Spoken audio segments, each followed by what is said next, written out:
Welcome to the COSAFA Show with Mark Gleeson and Nick Said.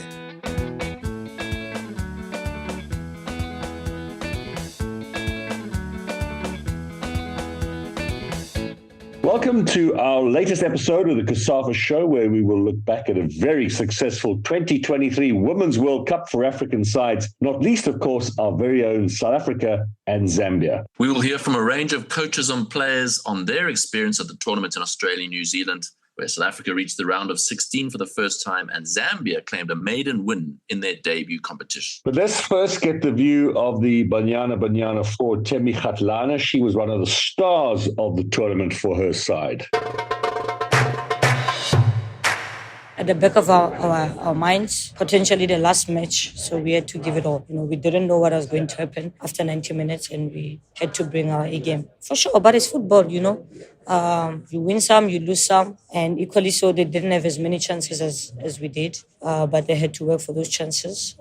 Truth be told, we had a quick turnover. We played on Wednesday. They played earlier than us. They had more time to rest. We didn't, and I think that showed in the second half because the fatigue started coming in. We started making mistakes. We messed it a little bit, but I must be proud of the girls for the performance that they put. For sure, I think that's a very good experience for us. Second time in the World Cup, and now we have to go back home, draw from this experience to prepare for the next. I can't say anything is negative. Everything is positive. We are building.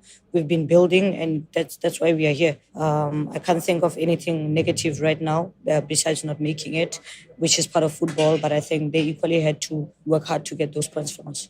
It's going to be great now, especially that South Africa is one of the countries that is bidding to host the 2027 World Cup. If we get that at home, it's going to be amazing for women's football in South Africa, in Africa, and in the world as general, to show that we have made the strides and we have closed the gaps. Yeah, I mean, we can argue we lost them, we didn't lose them. It's part of the game. And it's unfortunate that we lost them, but then good thank you to the girls that stepped up at that moment. I can't imagine how difficult it is to just be, hey, come, let's go and play, But because we've been a team, we've been preparing, those girls came in and they played a very huge role into the team performance. It's been an amazing, I think, a great experience and journey for South Africa. We came here wanting to make the round of 16, and we knew kind of in our group that Sweden is the one team that is going to beat us because of their height. But even in that match, they had to come back and fight to get the result because we went in, we took the lead, and then they came back with set pieces. But if we leave the set pieces out, they didn't play much because we had a really good game plan. Played against Argentina. We drew to a 2-2. We played against Italy. We came back to win a 3-2 that helped us to get here. We played today against the Netherlands. They also had to work hard equally. And I think it's a very great experience for the team having to play all their group stages matches and this round of 16 match. I want to really send a strong message because it's been many years now that we've been saying we need a professional league. We need to professionalize. We need this. We need that. I think it's about time where sponsors, broadcasters, the federation, everyone involved putting their money where their mouth is, because after coming to back-to-back World Cups and performing the way we performed, surely someone has to be bothered. Someone cannot sleep and say, oh, it's okay. It has to be worrying the way it's worrying us, that how can we perform at such a high level without nothing? How much more can we perform with everything if it was given to us? Personally happy for myself. Wasn't easy the last year or so to come back from an Achilles tendon. Mentally, emotionally, was very difficult, but at the back of my mind, I wanted to come back and play football. And I think with the performance that I've displayed here at the World Cup, I started displaying it at my club in Louisville because I've been hungry. I've stalled for 7 months not doing anything. So I think I have lots of energy and momentum to keep on going. And I'm thankful to have an opportunity to represent my country and to play in Louisville. I think the team that was brave, despite the rankings of FIFA coming here, I think all the teams that played us must know that it was hard to play against South Africa, and it shows with the stats that we have and with the results that we got. Linda Motlhalo was influential for South Africa in the midfield and pitched in with a goal against Argentina. She shares her thoughts on her time down under. The game against the Netherlands, it was not easy. but we had our chances. What was important, we needed to finish them off, because once Netherlands got the chances, they buried them. I've got a smile because as a team, we did really well.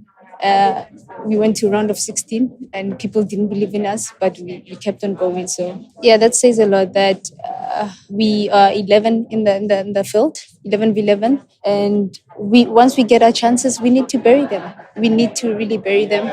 And I think that's the difference between us and the Netherlands, that when they get the chance, they finish them off.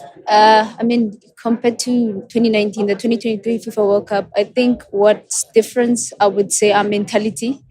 That's one thing that sets us apart. And it was the first time we went to the World Cup 2019. We didn't really know what to expect. Coming into this World Cup, we were prepared enough. We played against really good side. If I had to describe it, it has its up and downs, but we came here and we had a goal, and I think we achieved it as a goal, as a team. We've been doing really, really well. But if I had to describe it, I would say we live in the impossible. Yeah, that's true. When we analyze, we know what's our strengths, and we also look at the weaknesses, So coming into this game, we were really prepared. We knew what is needed of us, and I think we did it. It's just unfortunate that we didn't finish the end product, which is scoring. Winning the league was something else, but this is the FIFA Women's World Cup, the biggest stage in the world. And I would say the World Cup is higher up there, and it's a competition week in, week out. We have to perform. So, the performance that we gave, it says a lot. It says that we are able to compete against anybody. It doesn't matter who. And I think that back in South Africa, it is time that the league needs to be professionalized, and so that we can compete against people or teams. Yeah. The tournament was a personal triumph for South Africa coach Des Ellis, who has certainly enhanced her reputation, but she's also left with a feeling of what might have been. Look, yesterday we spoke about to win the game, we needed to score more goals. We had a lot of opportunities, especially in the first half, to, as they say, kill off the game, because we knew the quality side the Netherlands are. And we knew that, even though we conceded at the set piece, the chances that we created should have put us out of sight. But always, if you don't take your chances, then that happens. I think our goalkeeper had a fantastic game up until that moment. And I hope people remember her for how well she played and not that one incident. But and in the end, the legs just wasn't there anymore for us to keep pushing for the duration of the game. But I said that they're going to be in a game and they're going to know that we are here. And they spoke about underdogs yesterday. I don't think there's any more underdogs in this World Cup, because a decision or a goal here or there, we could have been speaking differently now. But I think the whole of South Africa should be very proud of this team. I know they got up very early in the morning and everybody expected a victory. But you've also played against a very good side. You've played against a side that was not expected to end top of their group and end the top of their group. And we wish them all the best in the next round. But we're just proud, disappointed, of course, but really proud of the group of players. And losing Bamba and Jermaine in the first half also didn't help the way we set up. But we've brought a squad of 23 players, and the others who came in, I think, thought they did really, really well. I think it was huge. They're very instrumental in the way we play, especially Jermaine, with what she brings to the team. But as I said, we brought in 23 players, and even after that, we still had chances. We had a couple of chances that we could have taken. It's unfortunate that is part of sport, where you might pick up an injury. But I thought the players that came in acquitted themselves really well. Look, I don't want to go too much into that, but I think if I need to look even further than that, I think we need a professional league. I think it's absolutely essential that we get that professional league. We have an amateur league back home, and for the players to come out and perform at this level against countries who play week in, or whenever, week in, week out, month in, month out against the top teams in the world, shows that we have talent. And we know that we've urged everybody on the African continent to assist, not just with us. We had 3 out of 4 countries qualify for the last 16. We know that whatever happened back home should have maybe have happened earlier. and things might have been sorted. And I'm sure that a lot of lessons were learned from that. Look, obviously, she played really well, and letting in a goal, it's going to upset any individual, or missing a sitter is going to upset any individual. But when we came in at halftime, we really were, just patting her on the back. And at halftime, we said to her, even after the goal, like, chin up, this happens in the game, chin up. But the professional that she is, she wants to have a perfect game, and nobody has a perfect game. And that's what we said. There's nowhere in the world where there's a perfect game. You're going to make a mistake. And unfortunately, that happened. But she kept us in the game as well. And if you look at their goalkeeper getting the player of the match, it tells you how well we played. To the sponsors, I don't know how you can ignore something special like this. I don't know how you can not assist in getting us to climb the ladder and not assist in getting us to be better. We still have players like Kaylin having a 9-to-5 job and then having to go train in the evening. I think that is unacceptable. For what this team has achieved, I think the corporate world needs to stand up and really take notice and be counted, that to say that we are here. Otherwise we're going to come back in 4 years' time and we're going to go through the same thing in 4 years' time, and everybody's going to say how well this team played, and because we could have gone further. When I looked at how the World Cup was going, the possibility of us winning it was there, and it was there for everyone, So we urge the corporates to come on board. We urge the corporates to assist here. We urge the government even to step in and assist where they can push corporates to come on board, because it's not just our senior team, but it's our youth teams as well. There's no sponsors. So, what do you expect when they go to tournaments and they're not prepared because of a lack of resources? I think in 2019, we knew what to expect, but we also didn't know what to expect until we got here. And I think that taught us a lesson of what we need to do when we come back. And I think we've shown, what we've learned. Yes, there's a lot of things that we could have done better, but it's because from where we come from and where we play, our girls are not used to this intensity week in, week out, and But we want to be remembered as a team that lit up the World Cup, as a so-called underdog. We were called yesterday an underdog team that plays good football, but also that can mix it with the best out there. We also want to be remembered for our singing, because that's who we are. Our singing, because that is what unites us and that is what keeps us together. And I think when we walked around the stadium after the match, we could see how the people appreciated what we brought to the tournament. And I believe we will be back in 4 years, bigger and better. Look, Thembi always wants to be the perfect player on the pitch, to do everything right. And yes, she had a couple of chances, but it happens sometimes in the game, But I felt that she couldn't have given us more than what she gave us. The same for everyone else. Towards the latter part of the game, you could see that it ran out of legs. And that's how much they put in, because we believed we could have won this game. But as I said, the Dutch are such a class side, and they managed and slowed down the game at times and moved the ball around really quickly to move us around as well. And I think that counted in the end. 100%, because I will make sure of that. 100% confident. The last tournament, there was, they call it development fees, for a lack of a better word. That all went to the clubs. Each and every club that the player put down, that they played for, each and every amount went to the club. And I'm sure FIFA will do an audit and FIFA will do a follow-up to make sure that the players will get it.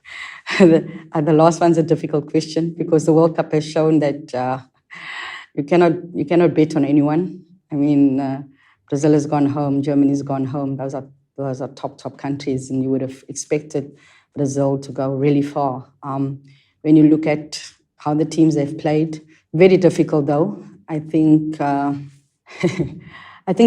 Nigeria is going to be a tough game against England. I know that. France has really, after the first game, really shown that they have something. But the way the game is going, you can't put your bet on anyone at the moment. Maybe when it gets to the semi-final, we'll have a better idea.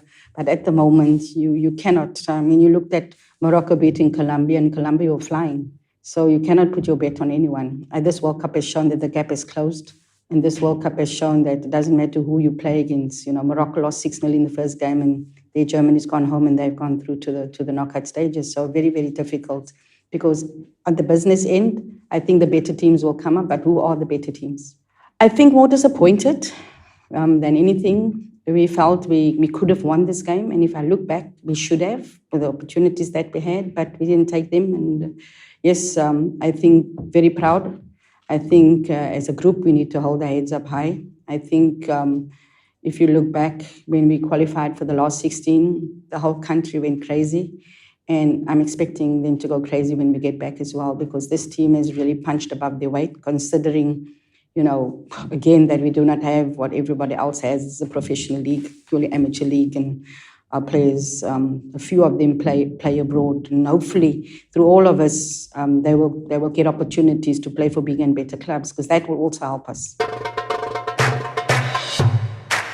Zambia had a difficult start to the World Cup, but bounced back superbly to defeat Costa Rica 3-1 in their final game. That means they leave the competition with their heads held high, as coach Bruce Mwape explains.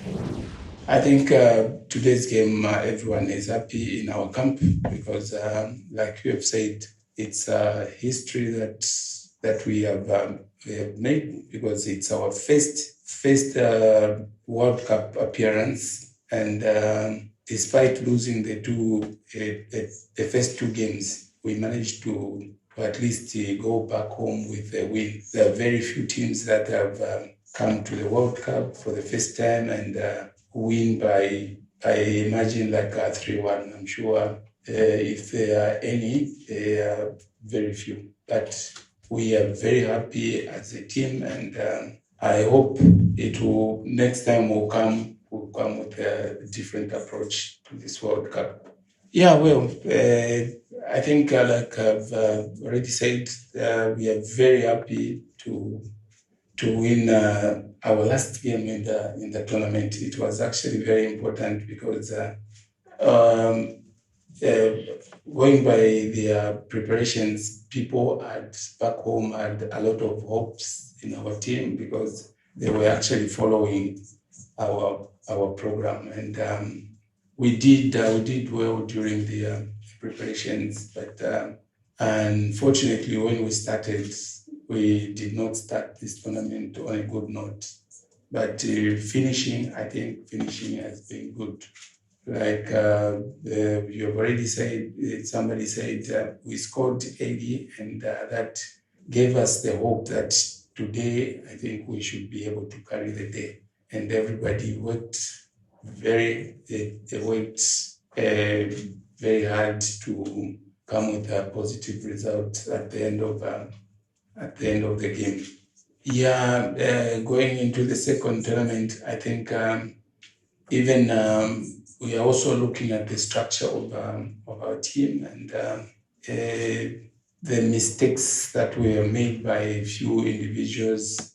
I think they can help us to identify or look for other players who can manage the pressure that we went through, especially during the two games that we played, because some of the players, they showed that they cannot withstand the pressure to teams like Spain and Japan. So we are looking into that, and I'm sure by the time we will be coming to the World Cup, we should come with a polished team with a different approach. For us, I think that program is in place. We've got now the so-called academies in the country, and a lot of young girls and boys have developed that interest. So I'm sure they are seeing what is happening, and they will be motivated by. I'm sure they are motivated by the way our senior players are performing. I'm sure the message can be delivered through maybe the players, the way they are playing them.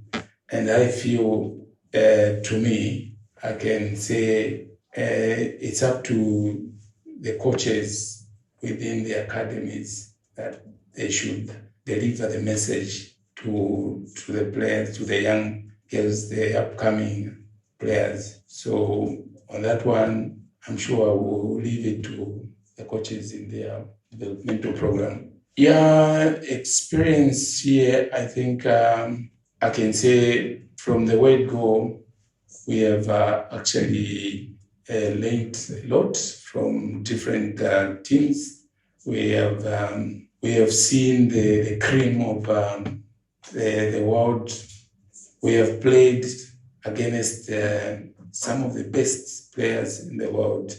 So I feel this is good experience, and going back home, we'll still continue preaching about our experience here. The message was that in today's game, we should actually aim high because of the way we have played the last two games.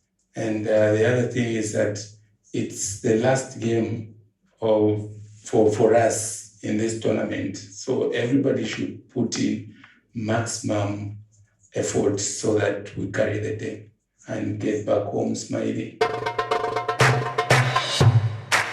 That's it for another episode of the COSAFA Show. We'll be back in a fortnight's time. Don't forget, you can listen to more of our podcasts on our YouTube channel, Spotify, and iTunes. And you can also get the latest news via our website at www.cosafa.com and on Twitter, Facebook, Instagram, and TikTok.